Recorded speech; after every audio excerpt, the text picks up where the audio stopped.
বানিয়াচং উপজেলার ইকরাম গ্রামের কৃষক আহ্লাদ মিয়া ঋণ করে হুগলি হাওরে ৮ বিঘা জমি বর্গা নিয়ে বোরো ধান চাষ করেছিলেন। তবে হঠাৎ বন্যায় সব হারিয়ে নিঃস্ব আহ্লাদ দিন কাটাচ্ছেন দুশ্চিন্তায়। আটকের কে জমা রাখছি আমি জলুবার গাছ থেকে ৩,৫০০ টাকার এই জমিনগুলো ওই ধান এখন ধান যে বানিয়েছে নানি ঋণ ফিন দিবার মতো না, এখন ১.৫ সালান লাগবে করতে গেলে।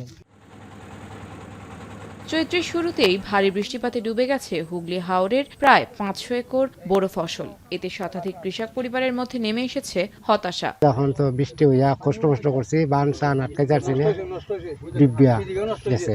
এই অবস্থায় এই জমির টাকাই কিভাবে দিব, বা ঋণ যে করছে সার দিছে বীজ দিছে এইগুলার টাকাই দিতে পারবো কেমন? কৃষকে এই জিনিসটা পানি দিয়া কোনো মতে চিকাইয়া রাখা হচ্ছে। যদি কিনো আর কোনো আর ২-৪ করে পানি বাড়ে তাহলে হাজার হাজার জমি যেগুলো নষ্ট হইব। ইঞ্চি এবং উগলি আমরা রক্ষা করতে পারি নাই এখন পর্যন্ত।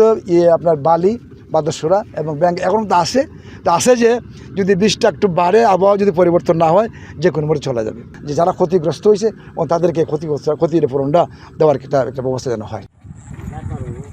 এদিকে বৃষ্টিপাত অব্যাহত থাকলে নতুন করে বাদেশ্বরা, বালি ও ব্যাঙ্গা হাওরের হাজার হাজার একর জমির ফসল তলিয়ে যাওয়ার শঙ্কা দেখা দিয়েছে। কৃষকদের অভিযোগ, টেকসই বাঁধ না থাকায় প্রতিবছরই এমন পরিস্থিতির মুখোমুখি হতে হয় তাদের। কিছু ফসলের জমি যেগুলো নিচু জমি, তুলনামূলক নিচু জমিগুলা পানির নিচে তলিয়ে গেছে, আর যেগুলো তুলনামূলক উপরে আছে, এই যে দেখেন উপরে যেগুলো আছে এগুলো কিন্তু এখন যায় নাই। ক্ষয়ক্ষতি কি পরিমাণ হয়েছে আসলে আমরা তো এখন তথ্য নিতেছি, তথ্য কালেক্ট করে সেটা পরে বলা যাবে।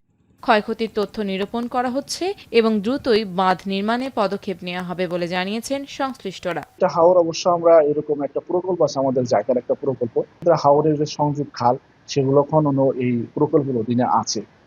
আমরা চেষ্টা করতেছি যে যদি এই প্রকল্পের মাধ্যমে আমরা আরো একটা হাওর ইনক্লুড করতে পারি, তাহলে সেগুলোতে আমরা যে সংযোগ খালগুলো আছে এগুলো খনন করলে পানিটা দ্রুত বের করতে পারবো।